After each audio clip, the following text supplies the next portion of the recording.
فرعون کو اس نے وہ خواب دیکھ لیا تھا کہ ایک ستارہ اٹھے گا اور پھر وہ گرے گا تو میری ساری سلطنت کو تباہ کر دے گا۔ نجومیوں سے اس نے پوچھ لیا، اس نے کہا کہ ایک بچہ پیدا ہوگا جو تیری سلطنت کو تباہ کرے گا۔ چاہیے تو یہ تھا کہ وہ توبہ کرتا، لیکن اس نے کیا کیا کہ اس نے بچوں کو قتل کرانا شروع کیا۔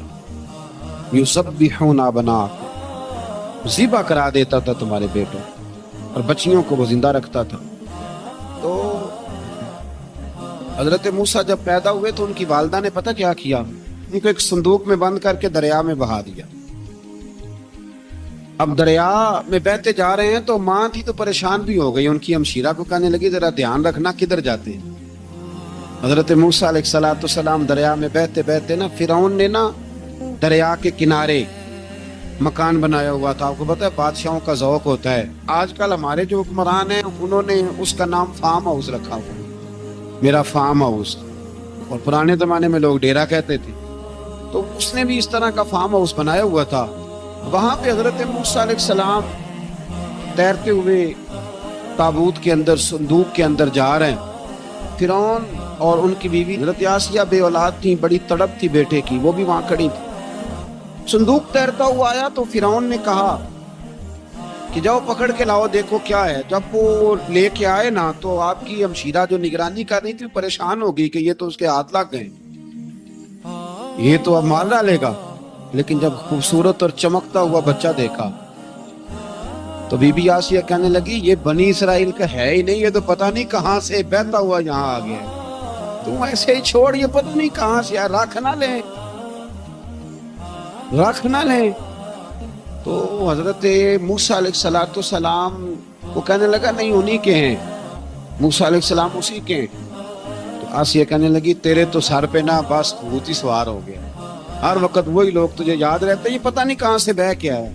اب رکھ لیا، مان گیا فرعون۔ آپ فرعون کے گھر میں جو اس لیے بچے مروا رہا تھا کہ میری سلطنت حضرت موسیٰ پیدا نہ ہو جائیں، تو اسی کے گھر میں پرورش پانے لگے، اسی کے گھر میں۔ اب عورتیں منگائیں گئی دودھ پلانے کے لیے، تو حضرت موسیٰ علیہ السلام کسی بی بی کا دودھ نہیں پیتے، تو آپ کی ہمشیرہ نہ وہیں دائیں بائیں گھومتی رہتی۔ تو کہنے لگی جناب آسیہ سے کہ میں ایک بی بی کو جانتی ہوں، بڑی صاف ستھری ہے، مجھے امید ہے یہ بچہ اس کا دودھ پیے گا۔ تو فرعون کہنے لگا دوڑ کے لا، تو وہ اپنی والدہ کو لے کے آئیں تو حضرت موسیٰ نے فوراً دودھ پینا شروع کر دیا۔ فرعون کو پھر تھوڑا شک ہوا۔ ایک روایت یوں بھی لکھی ہے بعض لوگوں نے کہ فرعون ایک دن اٹھایا ہوا تھا حضرت موسیٰ کی ابھی تھوڑی سی عمر تھی، تو آپ نے اس کی داڑھی پکڑ کے تو ایک گھونسا دے مارا، جلالی تو شروع سے ہے نا۔ تو کہنے لگا آسیہ تو مان نہ مان یہ بچہ وہی ہے۔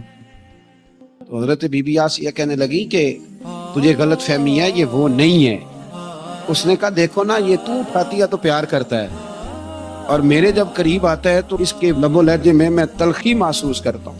اس نے کہا بچوں کو کیا پتا۔ خیر ایک طرف اس نے کھانے پینے کی چیزیں رکھ دی، ایک طرف انگارے رکھ دیے۔ وہ بھی حضرت آسیہ کہتی ہیں کہ تجھے سمجھ آئے بچے بچے ہوتے ہیں۔ حضرت موسیٰ بچے تو تھے پر تھے تو اللہ کے نبی نے، اللہ کے نبی تھے۔ جب اس نے کہا نا یہ بچے ہیں تو حضرت موسیٰ علیہ السلام بجائے انگاروں کی طرف جانے کے، نبی تھے، وہ سیدھے کھانے پینے والی چیزوں کی طرف بڑھنے لگے۔ فرعون کہنے لگا اب بتا۔ اللہ تعالیٰ نے حضرت جبریل کو بھیجا، انہوں نے کہا ادھر نہیں جانا آپ ادھر جائیے۔ تو آپ آگ کی طرف گئے اور ایک کوئلہ اٹھا کے زبان پہ رکھ لیا۔ تو آسیہ کہنے لگی سمجھ آئی، بچے کو کیا پتا کدھر جانا ہے کدھر نہیں جانا، اگر وہ اتنا ہی خیال ہوتا وہی بچہ ہوتا تو آگ۔ اور بعض مفسرین نے لکھا یہ جو حضرت موسیٰ دعا مانگتے تھے رب اشرح لی صدری ویسر لی امری، یہ وہ آگ کا انگارہ جب کوئلہ منہ میں رکھا تھا نا تو اس کی وجہ سے زبان میں کچھ لکنت آ گئی، تو آپ دعا کرتے تھے کہ یا اللہ میری زبان کی وہ بند گرا کھول دے تاکہ میں کھل کے فرعون کے سامنے بات کر سکوں۔ وہیں حضرت موسیٰ پلنے لگے، وہیں پلے، وہیں جوان ہوئے، وہیں اللہ نے ساری دولتیں دی، بہن بھی ملی، ماں بھی ملی، اور سارے عزیزوں کا پیار بھی ملا۔ اسی گھر کے اندر اللہ نے پرورش کر کے فرعون کے ظلم سے بنی اسرائیل کو نجات عطا فرمائی۔ کہ موسیٰ بھی فرعون کے گھر میں پلنے لگے، اور جب جوان ہو گئے تو فرعون کے ہاں جو ظلم ہوتا تھا حضرت موسیٰ اس پر بول پڑتے تھے، جلال فرماتے۔ تو فرعون پھر ناراض رہنے لگا، یہاں تک کہ اس نے آپ کو نکال دیا آپ تشریف لے گئے وہاں سے. تو حضرت موسیٰ ایک دن شام کے وقت دوبارہ آئے بستی میں، لوگ سوئے ہوئے تھے. تو دو آدمی، ایک بنی اسرائیل میں سے اور ایک فرعون کی اپنی قوم میں سے، وہ دونوں آپس میں جھگڑ رہے تھے. لیکن وہ جو حضرت موسیٰ کی بنی اسرائیل کی قوم کا شخص تھا، اس پر وہ قبطی، وہ جو فرعون کے قریبی لوگوں میں سے تھا، وہ ظلم کر رہا تھا اور بوجھ اٹھانے کی بات کر رہا تھا. اب اس نے حضرت موسیٰ کو پکارا کہ یہ دیکھے میرے ساتھ کس طرح کی بات کر رہا ہے. تو حضرت موسیٰ کا ارادہ بھی نہیں تھا، آپ نے بس اس کو سمجھایا. پر کچھ لوگوں کو سمجھ، تو حضرت موسیٰ نے پھر ایک مکہ مارا، ایک گھونسا مارا، صرف ایک ہی. یہ کئی تگڑے اور دلیر اس طرح کے بھی ہوتے ہیں کہ گھونسا ایک بھی برداشت نہیں کرتے. وہ ایک مارا، آدمی دھڑام سے زمین پہ گرا اور ماری گیا. حضرت موسیٰ کا ارادہ نہیں تھا لیکن وہ مر گیا. حضرت موسیٰ علیہ السلام نے اس بات پر اپنے رب سے استغفار بھی فرمائی. قرآن کہتا ہے کہ انہوں نے معافی چاہی کہ اللہ میرا ارادہ نہیں تھا. بہرحال اگلے دن نا حضرت موسیٰ دوبارہ آئے. سنا کرتے تھے نا ہم کہ بے وقوف دوست سے عقل مند دشمن بہتر ہوتا ہے. وہ کم از کم دشمنی تو عقل مندی سے کرتا ہے نا، لیکن جو بے وقوف دوست ہو، بے وقوف. حضرت موسیٰ دوبارہ آئے تو وہ بنی اسرائیلی اگلے دن کسی اور سے جھگڑا کر رہا تھا. پھر اس نے مدد کے لیے پکارا تو حضرت موسیٰ کہنے لگے مجھے لگتا بھی ہے کہ تیری عادت ہے، خود بڑا جھگڑالو ہے، تو نے روز جھگڑنا شروع کیا ہوتا ہے. حضرت موسیٰ جب اس کی طرف بڑھے نہ ڈانٹنے کے لیے، اس نے شور کرنا شروع کر دیا. کہنے لگتا ہے جس طرح آپ نے اسے کل قتل کیا تھا مجھے بھی قتل ہی کریں گے. یہ انسانوں کا مزاج ہے کہ آپ جب تک کسی کے طبیعت کے مطابق چلیں گے وہ راضی رہتا ہے، اور ذرا آپ اس کی طبیعت سے ہٹتے ہیں تو وہ شور کرتا ہے. اس نے کہا جی آپ مجھے بھی لگتا ہے ماریں گے. حضرت موسیٰ کلیم اللہ علی نبینا علیہ السلام کے بارے میں جب اس نے شور کیا تو بات پھر فرعون کے دربار تک گئی. وہ تو پہلے ہی بہانہ تلاش کر رہا.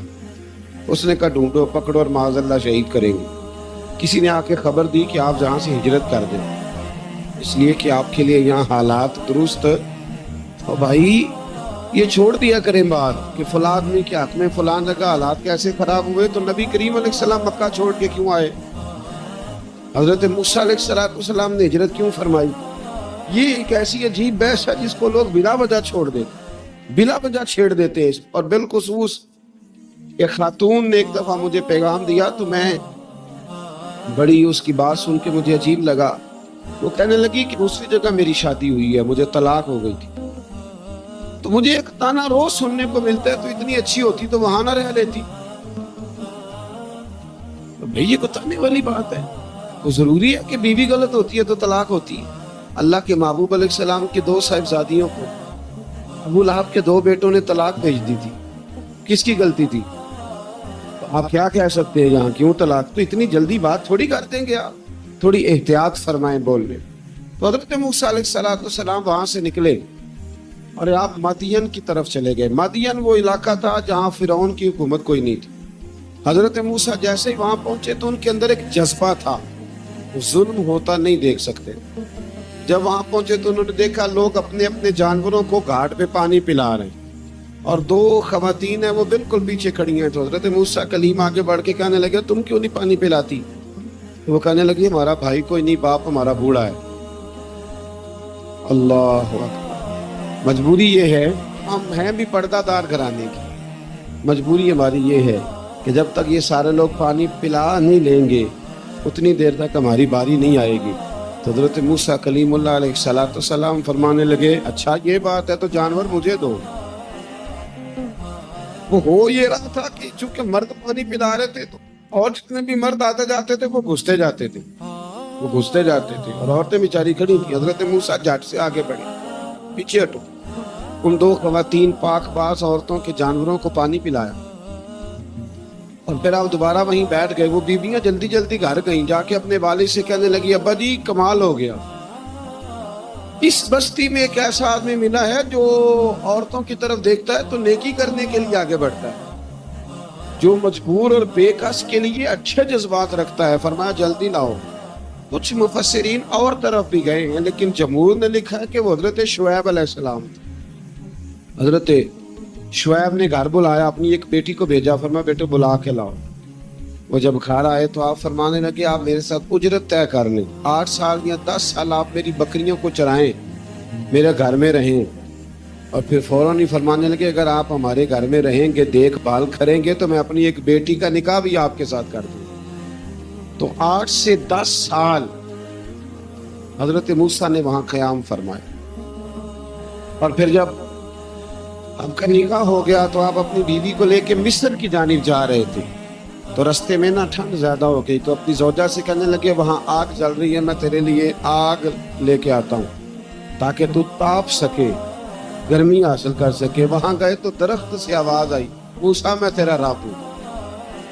درخت سے آواز آئی، موسیٰ میں تیرا رب ہوں۔ اور حضرت موسیٰ کلیم اللہ کو وہاں وہی آنی شروع ہوئی، وہاں وہی اللہ تعالیٰ نے انہیں وہ عصا عطا فرمایا جو پھر بعد میں اژدہا بنتا ہے۔ رب کریم نے وہیں حضرت موسیٰ کلیم کو وہیں ید بیضا عطا فرمایا۔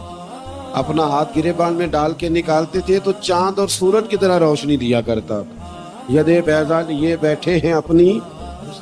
میں کبھی کبھی کہا کرتا ہوں کہ مولا کے دینے کے انداز بڑے انوکھے۔ بھائی یوسف کو کنویں میں پھینکتے تو اللہ مصر کا حکمران بنا دیتا۔ تو پھر حضرت موسیٰ وہاں سے واپس آئے اور آ کر کے آپ نے دوبارہ وہ سارا نظام زندگی شروع فرمایا۔ موسیٰ علیہ السلام نے ان کو دعوت حق دی اور کہا کہ میں تمہارے پاس واضح نشانیاں لایا ہوں، بنی اسرائیل کو میرے ساتھ بھیج دو۔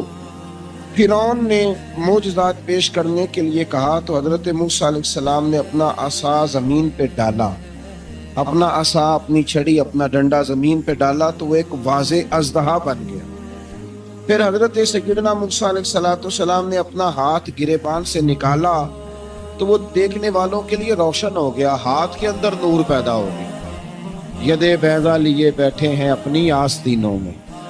فرعون کے سرداروں نے حق کو قبول کرنے کی بجائے اسے جادو قرار دے دیا اور کہا کہ یہ تمہیں اپنے ملک سے نکالنا چاہتا ہے۔ انہوں نے کہا اس معاملے کو ذرا ڈھیل دو اور جادوگروں کو جمع کرو۔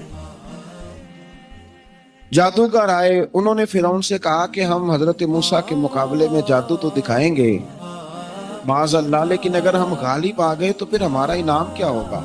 سودا پہلے طے کرنا ہے، کیا انعام ملے گا؟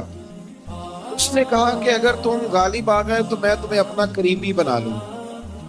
بادشاہوں کا قریبی ہونا بھی تو بڑی بات ہے نا، لوگ بڑے پاپڑ بیلتے ہیں قریبی ہونے کے لیے۔ اور یہ جو قریبی ہوتے ہیں نا، بالخصوص جو بادشاہوں کے قریبی ہوتے ہیں، بادشاہوں کی تباہی کا سبب بھی یہی لوگ ہی بنتے ہیں۔ یہ ان کو روز خبر دیتے ہیں کہ سب اچھا ہے، سب اچھا ہے۔ اور دنیا کے زیادہ تر حکمران انہی لوگوں کی وجہ سے تباہ ہوتے ہیں، کیونکہ ان کا خود عوام سے رابطہ نہیں رہتا۔ اگر وہ خود عوام کے ساتھ ڈائریکٹ رابطہ کریں تو شاید انہیں اچھی اور صاف ستھری چیزیں سمجھنے کو مل جائیں۔ خیر، جادوگروں نے جب کہا ہمیں کیا دو گے تو اس نے کہا تمہیں قریبی بنا لوں گا۔ جادوگروں نے موسیٰ علیہ السلام سے کہا کہ آپ پہل کریں گے یا ہم پہل کریں گے؟ تو موسیٰ علیہ السلام نے کہا تم پہل کرو۔ جب جادوگروں نے اپنی رسیاں زمین پہ ڈالیں تو لوگوں کی نگاہوں کو سحر زدہ کر دیا، جادو کر دیا اور انہیں ڈروا دیا۔ انہوں نے کہا یہ تو بڑا جادو لے آئے۔ اللہ تعالیٰ نے حضرت موسیٰ علیہ السلام کو حکم دیا کہ آپ بھی اپنا عصا زمین پہ ڈالیں۔ ان کی رسیاں سانپ بن گئی تھی نا، دراصل وہ سانپ بنی نہیں تھی، لوگوں کی آنکھوں پر جادو ہو گیا تھا، انہیں سانپ نظر آ رہا تھا۔ فرمایا آپ بھی اپنا عصا زمین پہ ڈالیں۔ وہ عصا سانپ بنا اور جادوگروں کی ساری چیزوں کو نگل ہی گیا۔ ان کی بہت ساری رسیاں سانپ بنی تھی، ان کا ایک ہی عصا سانپ بنا اور سب کو نگل گیا۔ اس طرح کے معجزے کی حقانیت اور جادوگروں کا بطلان ثابت ہوا اور فرعونی رسوا ہو گئے۔ جادوگر سجدے میں گر گئے اور اللہ پر ایمان لے آئے۔ فرعون نے انہیں دھمکی دی کہ تم میری اجازت کے بغیر ایمان لے آئے ہو، میں تمہارے ہاتھ اور پاؤں مخالف سمت سے کاٹ دوں گا، یعنی الٹا ہاتھ کاٹ دوں گا، سیدھا پیر کاٹ دوں گا، میری بغیر اجازت ایمان لے آئے ہو، اور تمہیں سولی پہ بھی چڑھوا دوں گا۔ انہوں نے کہا کہ ایمان لانے کی پاداش میں تم ہمیں سزا دینا چاہتے ہو؟ پھر انہوں نے اللہ تعالیٰ سے صبر اور استقامت کی دعا کی۔ اس کے بعد فرعون نے بنی اسرائیل کے بیٹوں کو قتل کرنے کی اور بیٹیوں کو زندہ چھوڑنے کا حکم دے دیا۔ موسیٰ علیہ السلام نے قوم کو صبر کی تلقین کی اور کہا کہ نیک انجام اہل تقوی کے لیے۔ یہاں ایک لطیف بات ہمارے صوفیاء نے بھی لکھی ہے۔ صوفیاء کہتے ہیں کہ فرعون نے کلمہ نہیں پڑھا پر جادوگر کلمہ پڑھ گئے۔ وہ کس طرح کلمہ پڑھ گئے؟ تو کہنے لگے دراصل انہوں نے آتے ہی حضرت موسیٰ کا ادب بڑا کیا تھا۔ جادوگر حضرت موسیٰ کے مقابلے میں آ کے بھی ان سے کہتے ہیں کہ رسیاں آپ پہلے ڈالیں گے کہ ہم ڈالیں، آپ اصحا پہلے رکھیں گے کہ ہم رکھیں؟ تو اتنا سا ادب کیا تو رب کریم نے فرمایا جو نبی کا ادب کرے وہ بے ایمان نہیں رہ سکتا، جو نبی کا ادب کرے وہ بے ایمان نہیں رہ سکتا، اور جو نبی کی بے ادبی کرے وہ ایماندار نہیں رہ سکتا۔ ختم ہو گئی بات۔ یہاں ہمارے صوفیاء نے یہ بات لکھی ہے کہ چونکہ انہوں نے آتے ہی کہا تھا کہ آپ پہلے ڈالیں گے یا ہم پہلے ڈالیں، تو حضرت موسیٰ سے انہوں نے پوچھ لیا، نبی کے پوچھے بغیر پہن لکھی تو اللہ نے انہیں ایمان کی دولت عطا کر۔ تعالیٰ نے فرعونیوں پر 61 سالی کا عذاب نازل کیا۔ فرعونیوں کا طریقہ یہ تھا کہ اچھائی کو اپنا کمال گردانتے تھے، کہتے تھے یہ ہماری طرف سے، اور برائی کو معاذ اللہ بدشگونی کے طور پر موسیٰ علیہ السلام کی طرف منسوب کرتے تھے، کہتے تھے معاذ اللہ آپ کی وجہ سے یہ سارا کچھ ہو رہا ہے۔ ہوتے نا، نہیں کہتے جب سے میں وہاں گیا ہوں تب سے۔ ہمارے بزرگ ایک لطیفہ بھی سنایا کرتے تھے کہ کسی زمیندار نے نماز پڑھنی شروع کی تھی تو اس کے جانور مرنے شروع ہو گئے۔ اب لوگ سمجھتے ہیں کہ معاذ اللہ شاید یہ کسی بزرگ کے سبب سے ایسا ہے، حالانکہ یہ تو اللہ کی طرف سے آزمائش ہوتی ہے، اس کی حکمتیں ہوتی۔ اللہ تبارک و تعالیٰ نے ان پر عذاب کیا نازل کیا؟ آیت نمبر 130 اور 143 کبھی آپ سورہ اعراف کی پڑھیں، اللہ تعالیٰ نے ان پر ٹڈیوں کا، چوموں کا، مینڈکوں کا اور خون کا عذاب نازل کیا۔ یہ کس قسم کا عذاب ہے؟ چومے پڑ گئے، ٹڈیاں آ گئیں، یہ اللہ نے عذاب نازل کیا۔ جب وہ عذاب میں مبتلا ہوئے تو موسیٰ علیہ السلام سے کہا کہ آپ اللہ سے دعا کریں کہ ہم سے یہ عذاب ٹل جائے، اگر ایسا ہوا تو ہم ایمان لے آئیں گے، بنی اسرائیل کو بھی آزاد کر دیں گے۔ لیکن موسیٰ علیہ السلام کی دعا کے نتیجے میں جب عذاب ٹل جانے کے بعد فرعونی پھر اپنے وعدے سے پھر گئے۔ بنو قریظہ والوں نے بھی کئی دفعہ حضور سے وعدے کیے پر اپنے وعدوں پر قائم۔ ایک بات آپ سے یہاں روک کے عرض کر دوں، ہم بھی کئی دفعہ کہتے ہیں ذرا بریک کبھی گاڑی کی نہیں نہ لگتی تو ہم ارادہ کرتے ہیں کہ آج سے ہی نماز شروع کر دیں گے۔ ذرا طبیعت زیادہ لیل ہوتی ہے تو ارادہ کرتے ہیں نا کہ بھائی آج کے بعد ہم نے نیک، پھر کیا ہوتا ہے؟ شفا ہو گئی تو چھٹی ہو گئی۔ یہ طریقہ درست نہیں، یہ تو کفار کا طریقہ بیان کیا نا قرآن پاک نے۔ یہاں فرمایا جب اللہ تبارک و تعالیٰ نے انہیں نجات دے دی تو اپنے وعدے سے مکر گئے، تو پھر اللہ تبارک و تعالیٰ نے بنی اسرائیل کو سمندر پار کر کے ایسی قوم کے پاس پہنچا دیا جو بتوں کی پرستش کرتی تھی۔ وہ تو بچ گئے لیکن فرعونی سارے دریا کے اندر غرق ہو۔ حضرت موسیٰ علیہ السلام سے کہنے لگے کہ ہمارے لیے بھی ایک خدا بنا دیجیے۔